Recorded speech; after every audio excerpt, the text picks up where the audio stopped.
It's not often the EU slags itself off, believe me.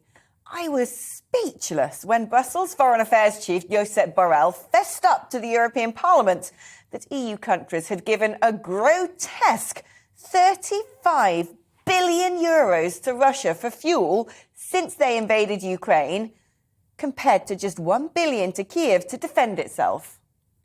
Zelensky is bang on pointing out that the almost billion a day given to Moscow is at the cost of Ukrainian lives.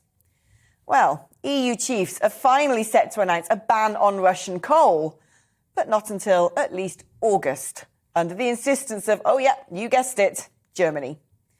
But before Brussels chiefs sleep well at night, the EU isn't even touching Russian oil and gas, which represent far bigger imports funding Putin's war machine. But before Brexiteers like me get sanctimonious, we're worse. The UK will still be buying coal from Putin until the end of the year. Well, let's talk to retired Rear Admiral from the US Navy and nuclear power specialist Mike Hewitt about this now. Mike, fantastic to have you on the programme. You're a man of all trades today. We can talk to you on a lot of it. But let's focus in on the EU's energy security and the amount they're still paying to Russia in comparison to what they're giving to Ukraine. Is there any way, do you think, that they can wean themselves off the black stuff from Russia and actually, you know, potentially cripple the Russian economy to the extent that the conflict stops? Well, I think, Alex, what this indicates is we become energy dependent upon Russia and China and sources of fossil fuel. And that's exactly what Putin's strategy is to have us dependent upon their energy, which really puts us at a disadvantage in situations like this. I simply don't think we can unwind ourselves from Russian energy as a way to end the conflict. I think what the EU should really focus on is winning the war in Ukraine. What is that defined as? Helping Zelensky do that, and then we worry about how we rebuild Ukraine, particularly if we're thinking about using the profits from Russian oil and gas to do so. Now, I think we're expecting to catch up with Jens Stoltenberg of NATO again, possibly even at the end of this programme. How do you think NATO's looking through the prism of all of this? Because it seems to me that every step NATO tries to take is undermined by one of its members at some point.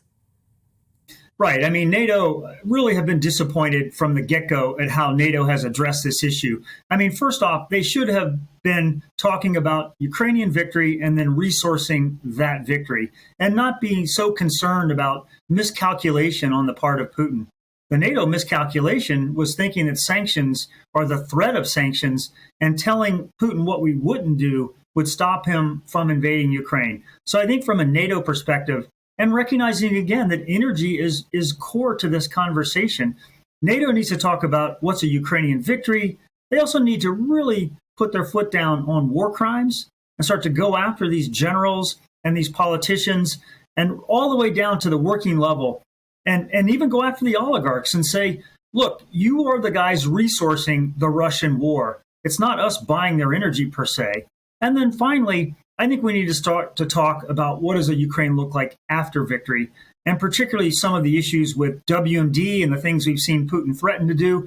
If we don't have a more forceful stance on that issue, I'm not sure where this ends. Now, Mike, I know you are a huge proponent of nuclear power, so let's talk about that as well, as it's the big top story today. Nice headlines, but the devil, of course, is in the detail. With this ambitious target of potentially trying to build a nuclear site every year, it seems a bit crazy to me that I don't think that can be achieved. But is there a risk of who we let into these projects? How should this be rolled out, do you think?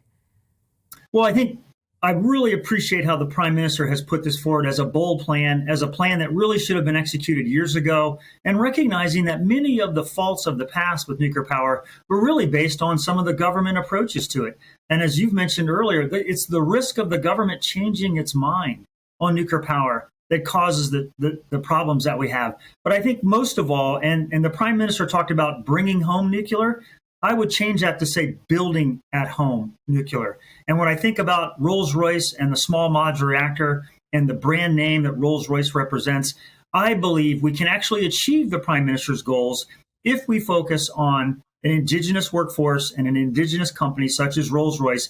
And I say that because it will allow us to attract the kind of private capital, investment capital that see nuclear power as a good, clean investment and also a good investment for the returns.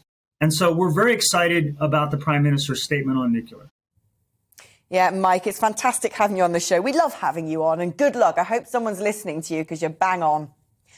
Welcome to the GB News YouTube channel. You can watch us live 24 hours a day, catch up on your favourite shows, and join in the conversation in the comments below. Don't forget to subscribe and you'll never miss any of our exclusive content.